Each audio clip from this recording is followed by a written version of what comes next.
बिस्मिल्लाहिर्रहमानिर्रहीम, अस्सलामुअलैकुम, good morning, welcome to सुबह सवेरे पाकिस्तान। मैं हूं हमजा तारक और मैं हूं इशाल सुलेमान। प्रोग्राम का आगाज़ करेंगे इस उम्मीद के साथ कि आप अच्छे होंगे, खुशबाश होंगे और आज हफ्ते का पहला दिन है तो यकीनन आपका अच्छा गुजरेगा और पुरजोश गुजरेगा। और सबसे अहम चीज़ यह है कि जो मुझसे आज गलती होगी मैं उस गलती का इकरार करता हूं और आप लोगों को बताता हूं कि यह गलती हमने मज़ीद नहीं करनी है। मेरे जहन से ही निकल गई ये बात कि आज तो स्कूल खुलने वाले हैं, तो मैंने जो टाइम अपना सेट कर रखा है घर से निकलने का, उसी टाइम के मुताबिक निकला तो मैं लेट हो गया क्योंकि रश बहुत ज़्यादा था। इशाल, अच्छा, और आपको नहीं आइडिया था कि आज मेरे जहन से निकल गया ना। ओके, तो जिन लोगों ने दफातर जाना था डेफिनेटली उनको मुश्किलात का सामना हुआ होगा। बहुत सारे लोगों के घर में छोटे बच्चे नहीं हैं तो उनको नहीं आइडिया होता कि स्कूल जाने वाले बच्चे जो हैं कि स्कूल जो है वो स्टार्ट हो चुके हैं और फिर वो अपनी ही स्पीड से जा रहे हैं के लिए निकलते हैं जब, तो फिर ताखीर का 10-15 मिनट जो है ना वो जो मार्जिन होता है वो अब नहीं रहा था। तो मुझसे ये गलती हुई। मैं उम्मीद करता हूँ आप लोगों ने तो खैर ये गलती नहीं की होगी, और अगर आज आपसे ये गलती होगी है तो कल से हमने क्या करना है कि अपने स्केड्यूल को थोड़ा सा रिवाइज़ करना है। जब रिवाइज़ करेंगे तो 10 से 15 मिनट जो है इजाफी रखें, पहले निकलें, क्योंकि अब स्कूल जो हैं, तालीमी इदारे जो हैं वो खुल गए हैं। तो हमें पता है कि बच्चे जब स्कूल जा रहे होते हैं तो सुबह के औकात में थोड़ा सा रश होता है सड़कों पर, तो उससे हमें ये नहीं होगा कि हम तेज़ी से गाड़ी चला रहे हो, तेज़ी से बाइक चला रहे हो और रिक्शे वाला जो है वो भी तेज़ जा रहा हो, तो उससे कोई हादसा जो है वो पेश आए। बेहतर यह है कि टाइम को थोड़ा सा बेहतर कर लें। पहला दिन था, होता है ऐसा होता है बिल्कुल। बच्चे भी बड़ी जल्दी में होंगे, रिक्शा ड्राइवर जल्दी में होंगे, गाड़ियों के ड्राइवर जल्दी में होंगे, बाइक्स वाले, वैन्स वाले। तो ये आज का पहला दिन था, कल से सारी चीज़ें रूटीन में आ जाएंगी और अब से स्कूल जो है क्योंकि खुल चुके हैं माशाल्लाह से। ये बड़ी अच्छी बात है कि बच्चे हमारे दोबारा से अपनी दरसगाहों की जानिब जो ज़िंदगी बहाल होती जा रही है। ये बहुत ही अच्छी बात है। और फिर हम उम्मीद जो करेंगे, क्या करेंगे कि जी हम समाजी फासले का भी ख्याल रखेंगे, SOPs पर भी अमल दरामद करेंगे जिससे हालात नॉर्मल ही रहें। मगर जो तबाही मुल्क के तालीमी शोबे में देखने में आई, इसकी तलाफी जल्द मुमकिन भी हमें नज़र नहीं आती। आलमी वबा के कमज़ोर पड़ने पर मुल्क के तालीमी इदारों में बदतदरीज पढ़ाई का सिलसिला दोबारा से शुरू हो चुका है। बिल्कुल जी, और अच्छी खबर ये भी है कि पंजाब, खैबर पख्तूनख्वा, बलूचिस्तान में तमाम जो तालीमी इदारे हैं आज से खुल गए हैं और 10वीं और 12वीं की क्लासेस पहले ही बहाल हो चुकी थी। और फिर जबकि वफाकी दारुल-हुकूमत की हम बात करें, इस्लामाबाद में तमाम सरकारी स्कूल्स और कॉलेजेस भी आज से खुल गए हैं। महकमा स्कूल एजुकेशन पंजाब के मुताबिक तमाम तालीमी इदारे SOPs के तहत हफ्ते में सिर्फ 4 दिन खुलेंगे। किसी भी ज़िले में 50% से ज़ायद तलबा को बुलाने की इजाज़त नहीं होगी। और हम सिंध की बात कर लेते हैं जिसमें आज से जो है मैट्रिक की बात कर ले, यानी कि 9वीं जमात से जामियात तक के तमाम तालीमी इदारे जो हैं वो खोल दिए गए हैं। और वज़ीर तालीम सिंध सईद गनी ने अपनी ट्वीट में ऐलान किया है कि 9वीं और ऊपर की जमातों के लिए तालीमी इदारे सख्त SOPs और 50% हाज़िरी के साथ खोलने का हम लोगों ने फैसला किया हुआ है। बिल्कुल सही है। और फिर तमाम अमले को कोरोना वैक्सीन लगवानी होगी, ये भी लाजमी करार दिया गया है। वफाक के मातहत सरकारी तालीमी इदारों में पहली से चौथी और छठी से 7वीं जमात को बगैर इम्तिहान प्रमोट करने का फैसला कर लिया गया है। ताहम जो 5वीं और 8वीं जमात के इम्तिहानात होंगे क्योंकि बोर्ड एग्जाम्स होते हैं वो लाजमी लिए जाएंगे। तो बोर्ड एग्जाम जो हैं वो तो लाजमी तौर पर हो रहे हैं। हम अपने नुमाइंदगान से जानते हैं कि वो सूरत हाल क्या देख रहे हैं। तालीमी इदारे खुल चुके हैं, बच्चों की कितनी तादाद जो है तालीमी इदारों का रुख आज कर चुकी है। कराची से हमारे साथ फयाज यूनुस मौजूद हैं, लाहौर से सादिया निसा मौजूद हैं, इस्लामाबाद से मरियम मलिक हमारे साथ मौजूद है। मरियम, आपका रुख सबसे पहले करेंगे। आप क्लासरूम में मौजूद हैं, चेहरे कैसे देख रही हैं? SOPs पर आज कितना अमल दरामद हुआ है? और ये भी बताइएगा क्या बच्चे खुश हैं? जी बिल्कुल, बहुत होगी मौज मस्ती, घूमना फिरना भी काफ़ी हो गया। अब बारी आई है पढ़ाई करने की। मुल्क भर के दीगर शहरों की तरह इस्लामाबाद के तालीमी इदारे खुल चुके हैं, रौनकें बहाल हो चुकी हैं। वज़ारत तालीम की जानिब से कोरोना केसेस में कमी के बायस जो है स्कूल खुलने का सिलसिला 31 मई से शुरू हुआ था, जिसमें 10वीं और 12वीं की क्लासेस जो थी वो खुल चुकी थी। ताहम बतदरीज कोरोना केसेस में कमी के बायस वज़ारत तालीम ने यह फैसला किया था कि मुल्क भर के जितने भी तालीमी इदारे और जितनी भी क्लासेस हैं उनको खोला जाए। इस वक्त मैं मौजूद हूँ 8th क्लास में मौजूद हूँ, जहाँ पर बच्चे बड़ी तादाद में मौजूद हैं। और सबसे पहले बात तो स्कूल इंतज़ामिया की जाए तो बड़े अच्छे आज इंतज़ामात देखने में आए हैं। एंट्रेंस पे ही डिसइंफेक्टेंट स्प्रे किया गया है, हर बच्चे को आने से पहले स्प्रे किया जाता है और उनको सैनिटाइज़र लगाया जाता है और SOPs को फॉलो करते ही उनको गैप रख के ही क्लासेस में जाने की इजाज़त दी जा रही है। आपने बच्चों के चेहरों की बात की तो मैं तो समझ रही थी कि आज बच्चे इतने एक्साइटेड नहीं होंगे, क्योंकि ज़ाहिर है तवील अरसे के बाद आज बच्चे आए हैं, ईद के बाद आए हैं, पहली बार आज स्कूल खुल रहा है, तो बच्चे मेरे माइंड में ये था कि बच्चे इतने एक्साइटेड नहीं होंगे। लेकिन बड़े बच्चे हैं काफ़ी एक्साइटेड है, क्योंकि घर बैठ बैठ कर तंग आ गए थे, वालिदैन को भी काफ़ी तंग कर दिया था। ऑनलाइन क्लासेस में भी इतने दिलचस्पी नहीं थी, लेकिन टीचर्स के साथ मिलकर आज बड़े अच्छे तरीके से यहाँ पर बच्चे खुश हैं और शुक्र भी कर रहे हैं कि उनका स्कूल खुल चुका है। क्लासेस में बड़ा अच्छा इंतज़ाम किया गया है कि टेबल पर जितने भी देख सकते हैं कि सैनिटाइज़र रखे गए हैं और साबुन भी रखा गया है और बच्चों का वेलकम बड़े अच्छे तरीके से किया गया है। उनको चार्ट्स दिए गए हैं और टेबल पर इतने अच्छा इंतज़ामात है कि वहाँ पर डेटॉल भी है, सैनिटाइज़र भी है, साबुन भी रखा गया है, मास्क भी रखे गए हैं, ताकि बच्चों की सेहत को है उसको यकीनी बनाया जाए और किसी भी किस्म का कोई भी नाखुशगवार वाक़या वो देखने में ना आ सके। इसी तरीके से बच्चों से बात कर लेते हैं कि आज उनको आना कैसा लग रहा है, टीचर्स के साथ मिल कैसा फ़ील कर रहे हैं। अस्सलाम वालेकुम मैम, हम टीचर के साथ बहुत अच्छा फ़ील कर रहे हैं क्योंकि टीचर हमें बहुत अच्छा पढ़ाती हैं। क्योंकि ऑनलाइन क्लास में हमें इतना समझ नहीं आता था, लेकिन अब जब हम टीचर के साथ आते हैं तो बहुत अच्छा समझ आता है। टीचर हर बात बहुत वाज़ेह तरीके से बताती हैं। बच्चे एक्साइटेड हैं स्कूल आके ताकि बात इनको अच्छे तरीके से समझ आ सके। कल एक अच्छा इकदाम भी एक हुकूमत की जानिब से नज़र आया है, जिसमें 8th क्लास के जो पेपर्स हैं वो होंगे और इसके साथ साथ 5th क्लास के जो पेपर्स हैं वो भी होंगे। इसके अलावा पहली से लेकर 4थी तक जितने बच्चे हैं उनको प्रमोट किया जाएगा। ताहम ये इस वक्त 8th क्लास के बच्चे हैं जो पढ़ रहे हैं और इम्तहानात की तैयारी इनकी अभी से शुरू कर दी गई है। मरियम, आप हमें बता रही थी इस्लामाबाद में बच्चे कितने पुरजोश हैं। हम कराची की सूरत हाल थोड़ी जानते हैं, हमारे साथ फयाज़ हैं। फयाज़, कराची में बच्चे कितने जोशो खरोश के साथ स्कूलों में आए हैं, आप इस वक्त कहाँ पर मौजूद हैं और SOPs को किस हद तक फॉलो किया जा रहा है, बच्चे कितने एक्साइटेड देख रहे हैं आप? देखिए, बिल्कुल आज कराची में बड़े अरसे के बाद जो है तालीमी निज़ाम बहाल हुआ है, क्योंकि कोरोना वायरस के केस जैसे ही कराची में बढ़े थे तो उसके फौरी बाद जो है सिंध हुकूमत ने तमाम तर तालीमी इदारों पर पाबंदी आयद कर दी थी कि ये बच्चों को स्कूल में नहीं बुला सकते। तमाम तर बच्चों की ऑनलाइन क्लासेस शुरू हुई थी, लेकिन आज जैसे ही स्कूल खुले तो हम स्टूडेंट्स की तादाद काफ़ी ज़्यादा कम देख रहे हैं, क्योंकि कराची में आज सिर्फ 9वीं और 10वीं जमात के जो तालिब इल्म हैं उनको सिर्फ आज स्कूल आने की इजाज़त दी जा रही है। बच्चों से जब हमारी बात हुई तो उनका ये कहना है कि काफ़ी अरसे के बाद स्कूल खुले, यहाँ आ रहे हैं, अपने दोस्तों के साथ मिलेंगे। ऑनलाइन क्लासेस में इतना ज़्यादा दिल नहीं लगता था, यहाँ अपने दोस्तों के साथ गपशप भी मारेंगे, टीचर से भी मिलेंगे और यहाँ पढ़ेंगे।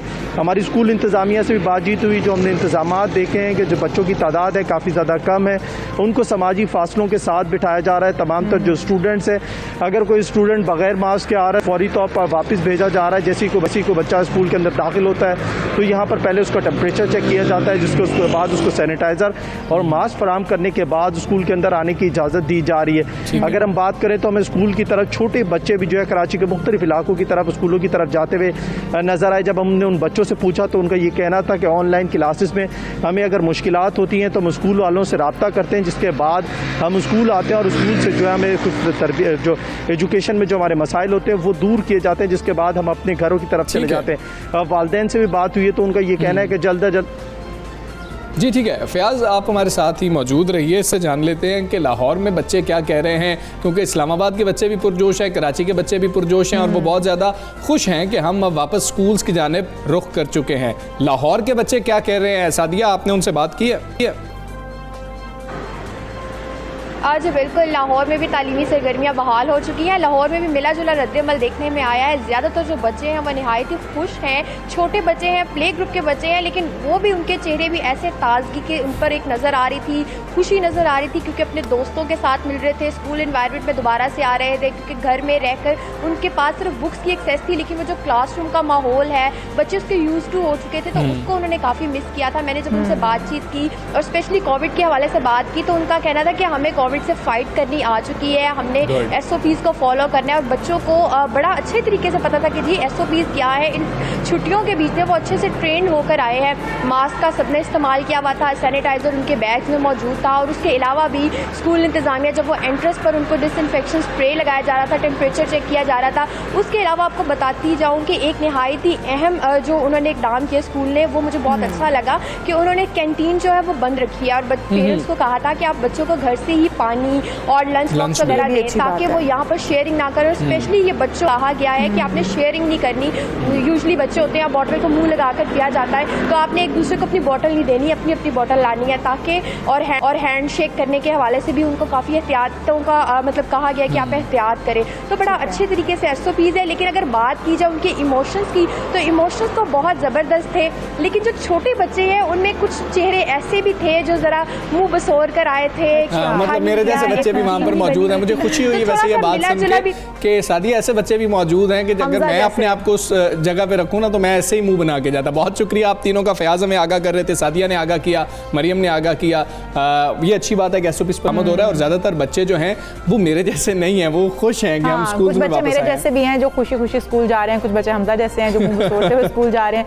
हम इसी हवाले से मज़ीद कुछ बात कर लेते हैं। वफाकी पार्लिमानी सेक्रेटरी हमारे साथ मौजूद होंगी। तालीम जो हम उनके हवाले से जानेंगे कि आखिर तालीम के हवाले से फ़ैसले जो किए गए किस हद तक ठीक है। वजिया जो कमर हैं वो हमारे साथ मौजूद होंगी, उनसे भी आपके जो तहफ़्फ़ुज़ात होंगे, जो गुफ्तगू होगी वो भी हम करेंगे। हमजा, हम यहाँ पर बात वो करते हैं कि तालीमी इदारे खुल गए, ठीक है। कुछ स्कूल में आपने देखा कि गवर्नमेंट स्कूल में जहाँ पर मरियम मौजूद थी वहाँ पर साथ में मास्क रखे गए थे, साथ में बच्चों को साबुन रख के दिया गया था, सैनिटाइज़र भी रख के दिए गए थे। प्राइवेट स्कूलों को भी ये चीज़ें साथ में देनी चाहिए और करना चाहिए इस तरीके से। हमने गवर्नमेंट स्कूल में जब हम पिछली लहर की बात कर रहे थे तो ये जो प्राइवेट स्कूल्स हैं, जो एसोसिएशंस हैं, वो ये बात कर रही थी कि हमने ज़रा ज़्यादा बेहतर तरीके से जो है मामलात को देखा था, SOPs बरामद किया था। लेकिन हम ये उम्मीद करते हैं कि हम ऐसी SOPs पर अमल दरामद करेंगे। बच्चे खुश हैं वापस जाके, अल्हम्दुलिल्लाह जो है ज़िंदगी बहाल हो रही है। हमारा जो तालीमी नुकसान हुआ है उसका इज़ाला अब किसी तरह हो सकेगा। वजिया कमर साहिबा इस वक्त हमारे साथ मौजूद हैं, उनको शामिल गुफ्तगू करेंगे। वजिया साहिबा अस्सलाम वालेकुम, गुड मॉर्निंग।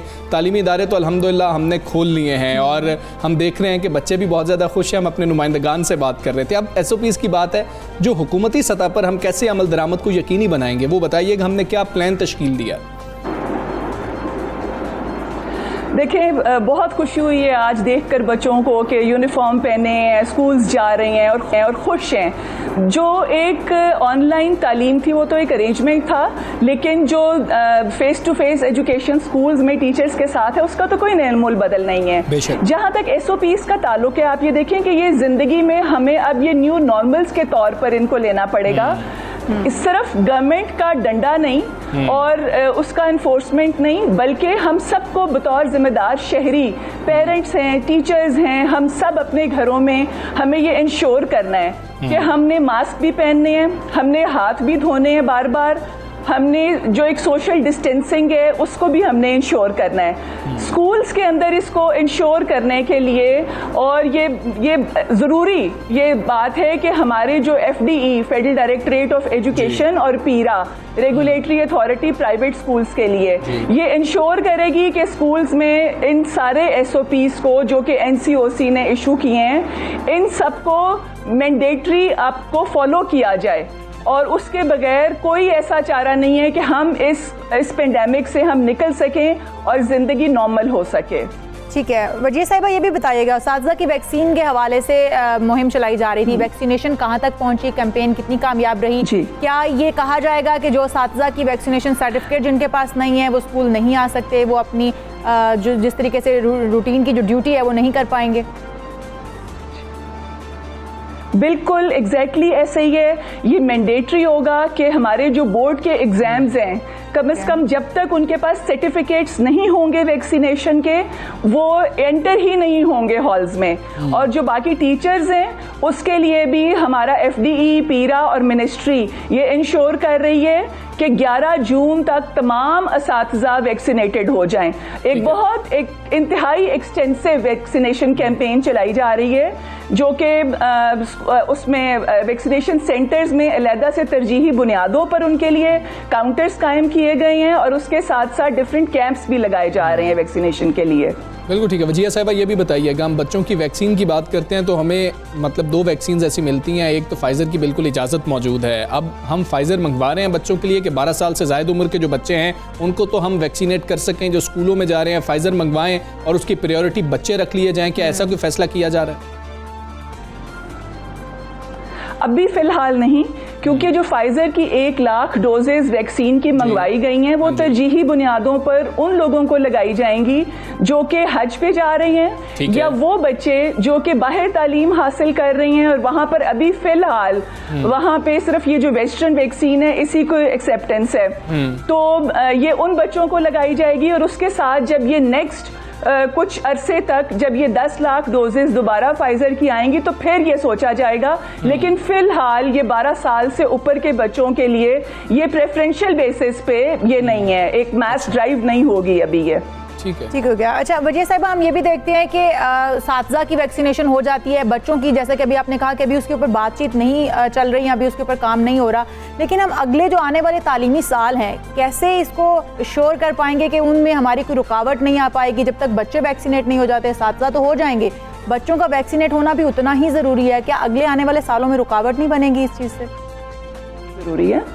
नहीं, ऐसी बात नहीं है कि ये बिल्कुल उसमें ये ऐसा सोचा ही नहीं जा रहा। सिर्फ ये जो ही हमारे पास ये साथ साथ आती जाएंगी वैक्सीन्स तो साथ साथ बच्चों को भी किया जाएगा, लेकिन फिलहाल फौरी तौर पर जैसे 11 जून डेट गई है कि टीचर्स वैक्सीनेट हो जाएंगे, तो उस तरह से भी NCOC की कोई हदायत नहीं है। और देखिए, हम जितनी जल्दी और जितना ये हम इसको वैक्सीनेशन ड्राइव को एक्सटेंसिव करेंगे, जितना लोग वॉलंटरली आगे बढ़कर वैक्सीन कराएंगे, SOPs को फॉलो करेंगे, उतना ही हम जिंदगी का पहिया जल्दी से एक नॉर्मल तरीके से हम चला सकेंगे। ठीक है वजीर साहिबा, हमें ये भी बता दीजिएगा कि हमने पिछली बार देखा था कि जब हमने दूसरी लहर के बाद स्कूल्स को खोला था, फिर हम जो है रैंडम सैम्पलिंग भी कर रहे थे, हम वहाँ पर टेस्ट कर रहे थे, अभी भी कंडक्ट किए जाएंगे, टेस्ट लिए जाएंगे ताकि हमें पता लगता रहे कि स्कूलों में हालात क्या हैं। प्राइवेट स्कूल मालिकान ये कहते थे हमने तो बहुत अच्छा इंश्योर किया, हमने तो देखा कि किस तरीके से SOPs पर अमल दरामद करवाया जा सकता है, लेकिन सरकारी स्कूलों में ऐसा नहीं हुआ था। उसके लिए क्या अब लाएमल तरतीब दिया जाएगा? देखिए, सरकारी स्कूल में बल्कि ज़्यादा सख्ती, और जो हमारी मिनिस्ट्री और जो ऑर्गेनाइजेशंस हैं FDE और पीरा, उन्होंने बहुत सख्ती से इंश्योर किया कि यहाँ पर इंश्योर किया जाए SOPs को और रैंडम टेस्टिंग को भी, और जहाँ पर भी NCOC की हदायत के मुताबिक एक ख़ास नंबर होता था स्टूडेंट्स का, अगर कोई इन्फेक्टेड होते थे या टीचर्स में से, तो उसको बंद कर दिया जाता था और उसकी कंप्लीट थॉरो क्लीनिंग के बाद और डिसइंफेक्शन के बाद फिर उसको खोला जाता था, और अब भी ऐसे ही होगा। जी ठीक है वजीर साहिबा, बहुत शुक्रिया आपका। सुबह सवेरे पाकिस्तान से आप बात की थी और हम सब बहुत ज़्यादा खुश हैं कि स्कूल्स खुल गए हैं, तालीमी इदारे जो हैं वो दोबारा से खोल दिए गए हैं, और अब हम उम्मीद करते हैं कि हम बहुत ज़्यादा एहतियात करेंगे अपने बच्चों को। अब हम सिखा चुके होंगे अब तक, अब हम ये बात नहीं करेंगे हम अपने बच्चों को सिखाएंगे, क्योंकि हमें एक अरसा हो गया है इस वबा के अंदर और हमने अपने बच्चों को अब सिखा दिया हो तो ज़्यादा बेहतर है। अगर फिर भी चले हमने नहीं सिखाया तो अब सिखाएं स्कूल में कैसे जाना है और किस तरीके से वहाँ पर ख्याल रखना है। बिल्कुल ऐसा ही। अच्छा हमजा, एक तरफ तो ये खुश खबर थी जो हमने आपसे शेयर की कि बच्चे स्कूल जाना शुरू हो गए हैं, दूसरी तरफ एक जो अफसोसनाक वाक़या, एक हादसा पेश आया घोटकी के करीब, जो 2 ट्रेनें मुसाफिर ट्रेनें आपस में टकराई हैं, उसके बायस जितनी जानों का नुकसान हुआ है, 30 जानें बताई जा रही हैं कि उनका ज़िया हो चुका है, 50 से ज़ायद तकरीबन ज़ख्मी बताए जा रहे हैं। अफसोसनाक खबर थी। ऐसा के हादसे जब भी होते हैं तो पूरी जो दुनिया है वो हिलकर रह जाती है। और फिर आप पाकिस्तान की बात कर रहे हैं, पाकिस्तान में हादसा पेश आया तो इस वक्त आप सोचें ये 30 जानें नहीं गई हैं, 30 घराने इस वक्त जो है वो गमज़दा हैं, तकलीफ में। लोग सो रहे थे जिस वक्त ये हादसा पेश आया, लोग सोए हुए थे, तकरीबन बताया जा रहा है कि 4 से 4:30 बजे का वक्त था ये हादसा पेश आया, और फिर इसको गफलत कहा जाए, इसके ऊपर भी रिपोर्ट्स बनेंगी, क्या होगा। हम देखते हैं कि ट्रेन हादसे जो हैं वो होते हैं पाकिस्तान में, लेकिन वो रुकने का नाम नहीं लेते हैं। ऐसा नहीं होता कि हमने किसी को इबरत का निशान बनाया हो और उसके बाद ऐसा हादसा दोबारा ना हुआ हो। अभी तक जो इतलात मौसूल हुई हैं उसके मुताबिक, जिस तरह इशाल बता रही थी कि 30 अफराद जो हैं वो जाम भाग हो चुके हैं, 50 के करीब अफराद ज़ख्मी हैं। ये डिप्टी कमिश्नर घोटकी ने ये बताया, और वो कह रहे हैं कि रेती में जो है हमने मेडिकल सेंटर कायम कर दिया। अब जब सुबह हम देख रहे थे कि 7-8 बजे के करीब तक तो वहाँ पर कुछ इमदादी कार्रवाइयाँ ही शुरू नहीं हो पाई थी। वहाँ पर अगर हम देखें तो कहा जा रहा था कि घोटकी के साथ तकरीबन 30 मिनट का ये फासला बनता है, लेकिन इमदादी कार्रवाइयाँ तब तक शुरू नहीं हो सकी थी। DC वहाँ पर मौजूद थे, वहाँ पर हम देख रहे हैं कि पुलिस भी मौजूद थी, लेकिन वहाँ पर रेस्क्यू का अमला वहाँ पर नहीं पहुँचा था। वज़ीर आज़म इमरान खान ने जो है मुकम्मल इंक्वायरी का हुक्म दे दिया है, अफसोस का इजहार भी किया गया है, लेकिन हम देखते हैं इस हवाले से कि वज़ीर रेलवे जो हैं अब ये भी कहा जा रहा है कि उनको भी पहुंचने का हुक्म दिया गया, लेकिन वो रिपोर्ट्स बनती हैं, उनका होता क्या है, सवाल ये जन्म लेता है। इंक्वायरीज टीमें तश्कील दी जाती हैं, इंक्वायरीज होती भी हैं, लेकिन जो इसके मुहर्रकात होते हैं उन तक पहुंचा नहीं जाता, फिर जो इसके पीछे कार फरमा होते हैं लोग या जिनकी गफलत के बायस इस तरह के हादसा पेश आते हैं उनको सज़ा नहीं दी जाती है। हम लोग जो ताज़ा तरीन इस वक्त की सूरत हाल है वो जान लेते हैं। हमारे साथ गुलाम मुस्तफ़ा महर इस वक्त मौजूद हैं जहाँ पर यह हादसा पेश आया है। गुलाम मुस्तफ़ा, इस वक्त आप जिस जगह पर मौजूद हैं बताइएगा इमदादी जो काम है वो कहाँ तक पहुँचे हैं, कितने लोगों को अब तक रेस्क्यू किया जा चुका है, ताख़ीर क्यों हुई है, क्यों इतनी लेट जो है रेस्क्यू किया गया लोगों को? जी देखें, ये जो हादसा पेश आया हुआ है ये डेहरी के साथ रौंसी रेलवे स्टेशन है, वहाँ पर ये हादसा आज सुबह 4 बजे के करीब पेश आया है, जब जो है वो मिल्लत एक्सप्रेस की बोगियां पटरी से उतर गई थी। सामने से आने वाली सर सईद एक्सप्रेस का जो है वो जोरदार टक्कर हुआ है, जिसके नतीजे में जो है वो मुतअद्दिद बोगियां जो थी वो मुतासर हुई हैं। 3 बोगियां जो है वो मुकम्मल तौर पर तबाह हुई हैं, जिसके नतीजे में 30 अफराद जो हैं वो हलाक हुए हैं, जिनकी लाशें जो है वो बाहर निकाली गई हैं। 50 से ज़ायद अफराद जो हैं वो जख्मी हुए हैं, जिसमें 20 से ज़ायद जो है उनकी हालत तशवीशनाक बताई जा रही है। उनको जो है वो मुख्तलिफ हॉस्पिटल रहमिया खान, फैसलाबाद और घोटकी के अस्पतालों को जो है वो रेफर कर दिया गया है, जबकि यहाँ पर DC घोटकी की जानिब से जो है वो कैंप भी लगाया गया है जहाँ पर उनको जो है तिब्बी इमदाद दी जा रही है। जबकि हादसा जो है वो पेश आने के बाद जो रेस्क्यू ऑपरेशन शुरू किया गया है वो तकरीबन 5 घंटे के बाद शुरू किया गया है। रेस्क्यू ऑपरेशन में जो है वो गफलत की गई है, जिसके बाद जो है वो हलाकतें बढ़ी हैं। अब भी जो है लाशें बोगियों के अंदर हैं। जो रोडी से रिलीफ ट्रेन भेजी गई थी वो अब रिलीफ ट्रेन जो है अब पहुंची है, तकरीबन 3 से 4 घंटे की ताखीर के बाद ट्रेन पहुंची, क्योंकि इस ऑपरेशन में हैवी मशीनरी दरकार है, कटर्स जो हैं उनकी ज़रूरत है।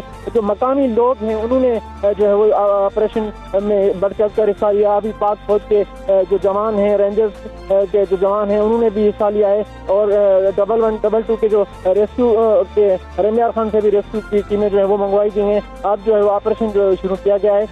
50 अफराद जो है वो इसमें जख्मी हुए हैं, 30 जो है वो हलाक हुए हैं इस हादसे में, और भी मजीद हलाक हुआ खर्चा जो है वो बताया जा रहा है। ठीक है, हमें गुलाम मुस्तफ़ा ये भी बताइएगा, करीब तरीन हम देखें, क्योंकि हमें ये जिस तरह आप भी बता रहे हैं उस वक्त भी यही बताया जा रहा था कि अपनी मदद आपके तहत जो वहाँ के मकामी अफराद हैं उन्होंने रेस्क्यू ऑपरेशन शुरू किया था। रेस्क्यू टीमें तो वहाँ पहुँची नहीं थी, तो करीब जो है हस्पताल कौन से थे जहाँ पर लेके जाया गया? इस वक्त इमरजेंसी तो नाफिज कर दी गई है, उन अस्पतालों में सहूलियात भी हैं या नहीं है? जी देखिए, यहाँ पर जिनके अंदर खासतौर पर दावे तो बड़े बड़े किए जाते हैं, लेकिन अगर हालात देखे जाएँ तो उनके बरस हैं। ये जहाँ पर हादसा पेश आया ये तकरीबन शहर से 30 किलोमीटर बाहर एक पसंदा इलाका है, रेती रेलवे स्टेशन, वहाँ पर ये हादसा रूनमा हुआ है। और बड़ी अफसोस की बात है कि यहाँ तक पहुँचने के लिए इंतहाई दुश्वार गुजार रास्तों से जो है वो गुजरना पड़ता है, और यहाँ पर बर वक्त जो है वो अस्पतालों में सहूलियात ना होने के बाद, एम्बुलेंसेज ना होने के बाद जो है यहाँ पर रेस्क्यू में जो है वो ताख़ीर का सामना हुआ है। जब मेरी यहाँ पर मकामी लोगों से बात हुई तो उनके अंदर काफ़ी गम और गुस्सा पाया जा रहा था। उन्होंने कहा अगर बर वक्त जिले इंतजामिया इस ऑपरेशन को शुरू करती तो बहुत सारे ऐसे जख्मी हुए हैं जो अंदर बोगियों में उनके दम घुटने से या उनको तिब्बी इमदाद न मिलने के बाद वो जहाँ हुए, उनकी कीमती जिंदगियाँ जो थी वो बच सकती थी, क्योंकि ऑपरेशन ताख़ीर होने के बाद जो है वो मज़ीद हलाकतें हुई हैं, और अभी तक जो है वो ऑपरेशन का सिलसिला जो है वो जारी है। और अस्पतालों अगर घोटकी के अस्पतालों की बात करूँ तो डेहरी, घोटकी और मिरपुर मथलों में आमतौर पर अगर कोई यहाँ पर हादसा हो जाता है तो उनको एम्बुलेंस के बजाय यहाँ पर मुख्तलिफ गाड़ियों में, गदा गाड़ियों में, यहाँ पर लोडर रक्षों में यहाँ पर उनकी लाशें जो है उनके जो उनके गरीबी रिश्तेदार हैं वो लेकर। ठीक है, गुलाम मुस्तफ़ा हमारे साथ मौजूद रहिएगा। वफाकी वज़ीर फवाद चौधरी साहब इस वक्त हमारे साथ मौजूद हैं। फवाद चौधरी साहब, बहुत शुक्रिया आपके वक्त का। सर बताइएगा, हादसा पेश आया, वज़ीर आज़म ने क्या हिदायत जारी की हैं? जी, इस वक्त जो वज़ीर रेलवे हैं आज़म सवाती साहब, वो कासम एयरबेस के ऊपर पहुंच रहे हैं, जहां पे वो हादसे की जगह के ऊपर पहुंच रहे हैं। फौरी तहकीकात का हुक्म जो है वो दे दिया गया है। वज़ीर आज़म ने वज़ीर रेलवे को कहा है कि फौरी जाए बकरोए के ऊपर पहुंचे। अभी तक हादसे की जो हतमी वजूहात हैं उनका तयन होना बाकी है, और तहकीकात जो है वो शुरू कर दी गई हैं, और जो ही इसके बारे में कोई मुकम्मल रिपोर्ट आएगी वो फिर मीडिया के साथ शेयर करें। फवाद चौधरी साहब, हम देखते हैं कि हमेशा इस तरह के हादसात के बाद इंक्वायरी कमेटीज़ बना दी जाती हैं, तश्कील दे दी जाती हैं, इंक्वायरीज़ होती भी हैं, लेकिन जो पीछे इसके कारफरमा अवामल होते हैं, अनासर होते हैं, जिन लोगों की वजह से इस तरह के हादसा जिनकी गफलत के बायस पेश आते हैं, उनको कैफरे किरदार तक नहीं पहुँचाया जाता ताकि इस तरह के हादसा को रोका जा सके। इस बार क्या किया जाएगा? देखिए, एक तवील अरसे से हमारे यहाँ इदारे जो हैं वो बहुत ही उनके ऊपर तवज्जो नहीं दी गई। रेलवे भी एक ऐसे इदारा है जिसको सियासी भर्तियों के लिए इस्तेमाल करने के अलावा कोई काम नहीं किया गया, और ये बरसों की नेग्लिजेंस है, बरसों की लापरवाही है, जिसके नतीजे में ये हादसे होते हैं।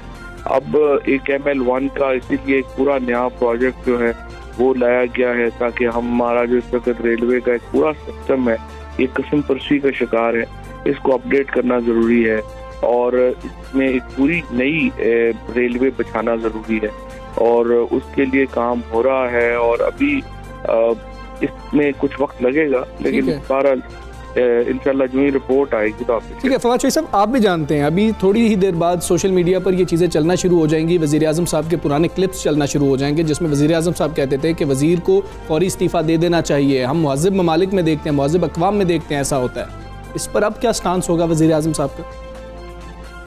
देखिए, अभी पहले तयन तो हो जाए ना कि वजह है कोई क्या है, और जब वजह होगी अगर उसमें वज़ीर का या कोई इंतजामी जो है होगा तो इस दौर के ऊपर वो उस तरफ जा सकते हैं, लेकिन पहले वजूहात का तयन तो।